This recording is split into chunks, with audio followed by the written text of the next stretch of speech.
Okay, so what books do you recommend? I think the biggest two books for entrepreneurship would be number one, Rich Dad Poor Dad. It's a classic. You have to read it. That's like number one to understand like how to think about money in the right mindset. And then once you do that, I would say number two, right behind it, is called The Richest Man in Babylon.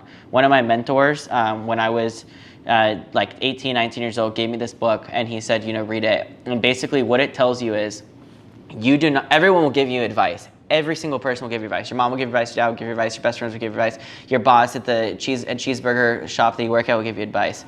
You need to choose who you choose your advice from. And this book basically tells you, like, in a very, very basic, like, old time setting, how to take advice from the right people. If you want to sell jewelry, don't take your advice from the guy who owns a videography company. Like, just because somebody's successful in one field doesn't mean they know the answers to it in another field. Be very selective with who you take your advice